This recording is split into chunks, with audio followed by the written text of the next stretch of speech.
face that in that dark room. In that dark room is who you are.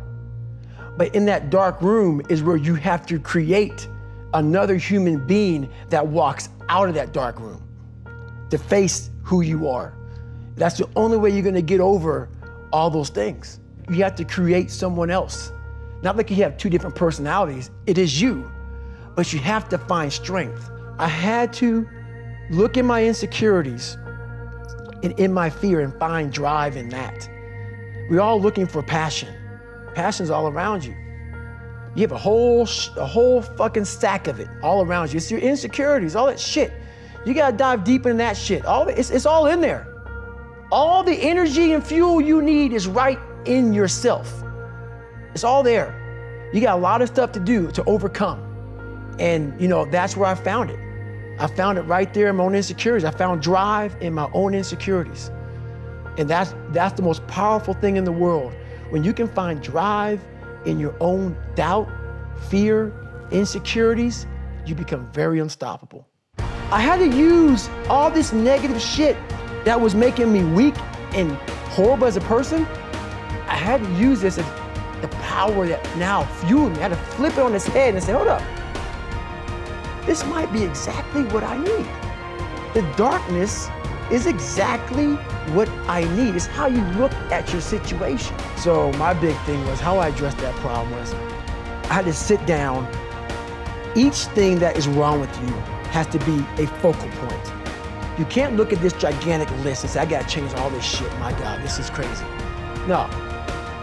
You take off the first one, I wanna be smarter. For me, that was my thing. I have to become more intelligent. I have such a severe learning disability and I can't retain shit. I had to now get that one thing and then strategize in that one problem. How can I do this? I'm not gonna learn like you. I'm not gonna learn like anybody else. How am I gonna figure this out? So I then figured out, okay, where are my strengths here? Where are my weaknesses in learning? All right, man, how am I gonna do this? And I figured out a way to do it by just strategizing. At all times of your life, the mind has a tactical advantage over you. Why is that? It knows what you're afraid of. It knows your insecurities. It knows your deep, dark lies. And it starts to push you away from that shit. It pushes you in a direction that is comfortable. The mind controls everything. So what I realized was that when I was growing up and I was 300 pounds and I got all fat and I got all insecure, I realized that my mind kept taking me in this direction. When things got uncomfortable for me, when I was facing my insecurities, when I was facing my fears, my mind said, oh no, we have a tactical advantage. We need to get you, separate you from this feeling over here. Life's all about feelings. And you are now in charge of your brain versus your brain ruling you. That's where all that stuff comes from. So the 40% rule is all of that. You get to 40%, your brain says, we're done. Let's roll, man. This is starting to get painful. This is uncomfortable. So you sit down. You have to figure out ways, and everybody's different. That's how the book kind of talks about, like we all have these things about, 5 steps to this and 4 steps to this. It's a lot more than that. That's all bullshit. It's a practice that you have to, it's a habit. So if you know that at 40%, I'm feeling pain. At 40%, I'm feeling pain. That's where the 40% rule kicks in.